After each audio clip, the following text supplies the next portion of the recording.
Ben, thanks for joining us. Derby day on Saturday. Derbies get the juices flowing? For sure. I think this one obviously has a little bit more significance attached to it. If we can go and get 3 points and carry on the good run that we've been on, then it's a huge game for us. Obviously, it's a derby, and we want to do it not only for ourselves but for mainly the fans. But it's another chance to get 3 points, and it puts us that little bit closer to where we need to be. Ben, is there a different feel around the place, different atmosphere ahead of Derby day? No, not necessarily. I don't think so. I think every single game that we play, especially at this minute in time when we're so close to the finish line, we just need to approach every single game in exactly the same manner, not attach any extra significance to it. Don't get too sort of carried away with the emotion of it all. We just need to go there and do what we've been doing as of late, especially relentlessly as well. We've been winning games. 11 out of 12 now, and it's another one on Saturday where if we can pick up 3 points, it gets us that little bit closer, not only to where we want to be, but where we should be too. You've been around a long time. What's the liveliest derby you've played in? Cool, that's a good question. I've played in the Manchester derby.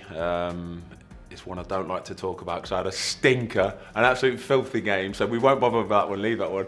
I did play in the West Brom Wolves game, which is always a very, very lively affair. I actually played in the 5-1 game that we beat them, and I think it was Mick McCarthy, the manager, who went and got sacked pretty much straight after the game.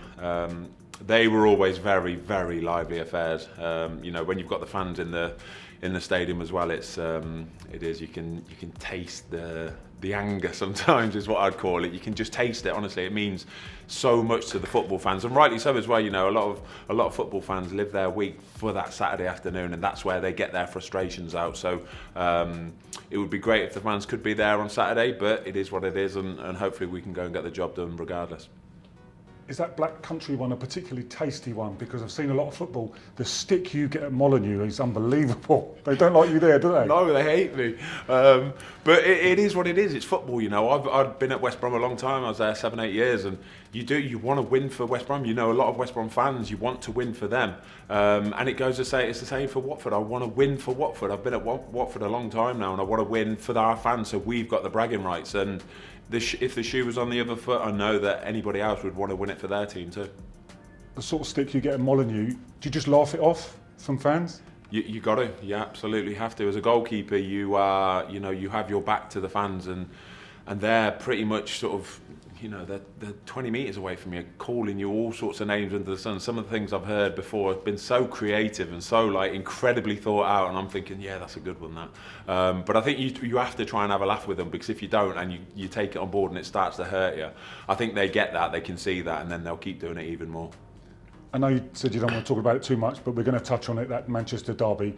That's some derby, wasn't it? 4-3, Michael Owen, last minute winner? Yeah, it was 4-3. It was, like you say, it was my first taste of a Manchester derby. And like I said, I had a horrible game. Honestly, it was absolutely horrible. So anytime now you see Man United playing Man City, they'll always hark back to this amazing 4-3 game, because obviously 7 goals and Michael Owen scoring in the last minute. But yeah, for me personally, it was one to forget. But honestly, the atmosphere, I remember the atmosphere still.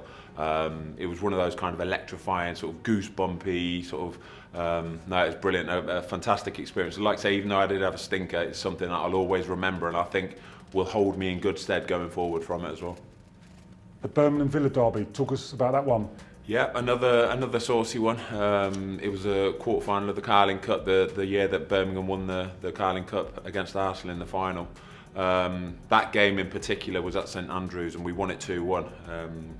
It was very, very lively. Again, the fans in the stadium at full time, it actually turned a little bit naughty, to be fair. People throwing flares and all sorts.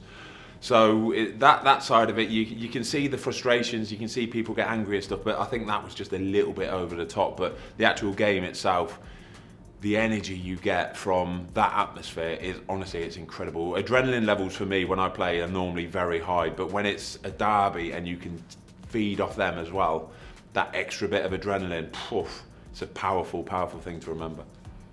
Talk about that energy, take us inside the dressing room. Do some players feed off that energy and some players kind of shrink and hide? No, I wouldn't say shrink and hide. I'd say it may affect them a little bit more. Maybe the inexperienced ones that haven't had that feeling of doing it for the fans in an actual derby. But I think for the experienced players, and we have got a few at Watford, to be honest with you now, I'm sure that Troy will be in the dressing room on Saturday. I'm sure Clevs will be in the dressing room on Saturday. And they're the kind of guys you need, you know, around the place, the British lads, the British core, getting behind all the other lads to remind them and let them know what this actually means, not only to us as a club, but for the fan base in general as well. You'll be able to let the players know exactly what it means. You played at Kenilworth Road in 2006. Apart from that jawline you didn't have, what do you remember about that day? Yeah, it was well, we won. That's all that matters. I think at the end of the day with the derby games, it's great to try and put on a good performance, but there is so much attached to it that the points are all that matters. And like I say, for us on Saturday, we can't go there with any added sort of energy. We don't want to place any extra importance on the game on Saturday. We just want to go there, get the game done, get the 3 points, and then that's another step closer to where we know we want to be and where we should be as well. Memories of that day? It was 2-1, lively? Lively, really lively. I remember pulling up to it was the first time I'd played at Kenilworth Road, and I remember pulling up in the team coach and kind of just thinking, wow, this is a championship stadium. And don't get me wrong, it's, you know, everybody knows Kenilworth Road. It's not exactly the most glamorous stadium in the Championship or in the Football League. So straight away you're going into the changing rooms. They're a little bit dingy. They're a little bit dark. You know, they wouldn't have turned the heating on. All that kind of stuff. All the old tricks. But again, we just had to get the job done. I remember the pitch was absolutely brutal as well, like bubbles all over the place. But it's one of those things, you have to adapt to the conditions. You can't blame anything. You just got to do your own job, and that's it. Ashley Young sent off that day. I think we interviewed him and he said, just to compound it, he phoned his dad afterwards and someone threw something at his dad in the crowd. Blimey, well, this is what we're talking about. This is, for me, those sort of things just get a little bit too much, and there's no need of doing those sort of silly things. But you can understand how much it does mean to the football fans. And like you say, when they're living their week just to go to the football on a Saturday afternoon, that's where they let their frustrations out. And hopefully the Watford fans will be the ones that have the bragging rights on Saturday. No fans there, but players still get up for this one? Oh, without doubt. It's, again, for us exactly, you know, we've got something much more to play for than what Luton have. You know, Luton are kind of in a little bit of sort of no man's land at the minute. They haven't really got much to play for now.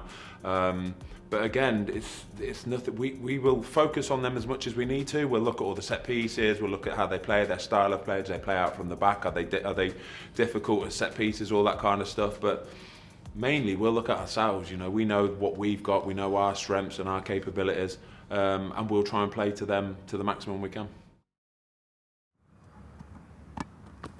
Where are you going?